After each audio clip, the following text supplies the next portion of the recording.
জায়গা নিয়ে তো আমাদের কোনো দ্বন্দ্ব নাই। আমাদের কি দ্বন্দ্ব জায়গা নিয়ে? আমার এতগুলো মাল কি জন্য নিয়ে গেছে? দোকান ভেঙে ওরা আমার প্রায় 5 লক্ষ টাকা সামান নিয়ে গেছে। দোকানের দেওয়াল 3টা ভাঙছে।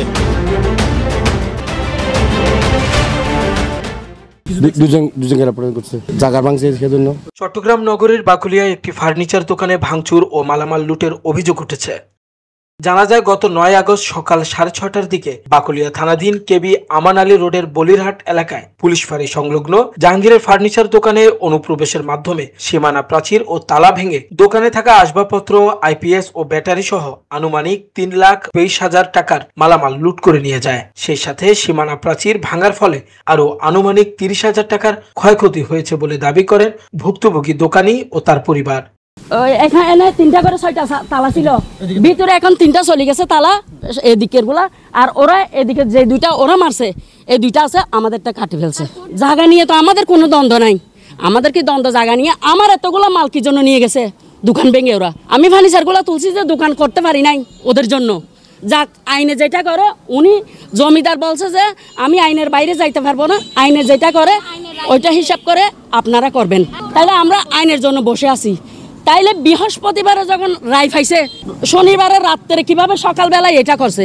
আমি আইনগত বিচার চাচ্ছি, ওদের শাস্তি হোক। দোকান পিছনে বন্ডির দেওয়াল ভাঙছে, বন্ডির দেওয়াল পরে দোকানের ভিতর ঢুকছে, দোকান ভাঙছে।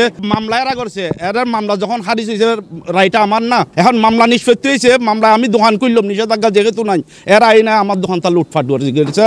আমার প্রায় 5 লক্ষ টাকা সামান নিয়ে গেছে। দোকানের দেওয়াল 3টা ভাঙছে, একটা বন্ডির দেওয়াল, একটা দোকানের দেওয়াল, আর একটা আর সাইড দোকানের যেটা একটা ঢুকেইটা। এখন এই বর্তমানে এরা ভিতরের লাখি এইদিকে এরা তালা মারি গেছে। সকাল থেকে এরা 50-70 জন সন্ত্রাসী লোকজন আনছে। দোকানের সব এগুলো ভাঙ শুরু করে আমার ফার্নিচার টানিছে যে দিক থেকে ভাড়ে নিয়ে গেছে।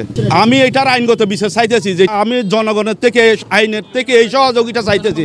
ভুক্তভোগীর দাবি, জমি দখল নিয়ে দীর্ঘদিন ধরে বিরোধ চলছিল এবং সম্প্রতি আদালত মামলাটি তার পক্ষে রায় দেওয়ার পর অভিযুক্তরা জমি দখল সহ তার ক্ষতি করার চেষ্টা চালায়। এই জায়গাটা আমার, জায়গাটা এসে আজকে 2021-এ এটা আমি দোকান ফাঁকা, এগুলো আমি ঘর বানাইছি। বিবাদী যারা আজকে আমার দোকান ভাঙচুর করছে, এদের দাবি এরা জায়গায় এই জায়গার মধ্যে জায়গা পাইব। ইসুফ গঙ্গের, ইসুফের ভাই, ইসুফের বোন বেবি, ইসুফ ইলিয়াস, এরপর ইসুফের ছেলে ইলিয়াসের ছেলে, বেবির জামাই, এরা আমার কিছু না। এরা দাবি এই জায়গা এই আমার দোকানের মধ্যে এরা জায়গা পাইব। এরা মামলা করছে যে ফকিতে এরা খরিদ করছে, ওইটাই দাবি এদের। তো খরিদ জোর করলে 1 নম্বর আদালতে মামলা চলতেছে। 114 একটা মামলা করছি আমি, তাহলে দুজনের সত্তর মামলা করছি, যেটা আইনে প্রতিকার। যদি দাবি করে, যদি এরা পায়, তাহলে আইনে দিব, কোর্টে দিব।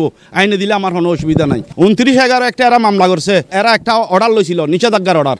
এই নিষেধাজ্ঞা এটা বহাল আছিল। গত 29/7-এর মধ্যে নিষেধাজ্ঞা এটা খারিজ হয়েছে। পুনরুদ্ধারের মামলা যখন খারিজ হয়েছে, এরা এরপর আইনে আমার দোকানটা ভাঙচুর করতেছে। ঘটনার পরপর পুলিশ প্রশাসনের সহায়তায় দুজনকে আটক করা হয়। বাকুলিয়া থানা পুলিশের তড়িৎ গতির এই সহযোগিতায় অনুপ্রাণিত হয়ে ভুক্তভোগী ব্যবসায়ী জাহাঙ্গীর আলম লুটপাটের অভিযোগ এনে বাকুলিয়া থানায় 5 জনের নাম উল্লেখ করে অজ্ঞাত 8 থেকে 9 জনের বিরুদ্ধে একটি মামলা দায়ের করেন। Desk news, news day 24।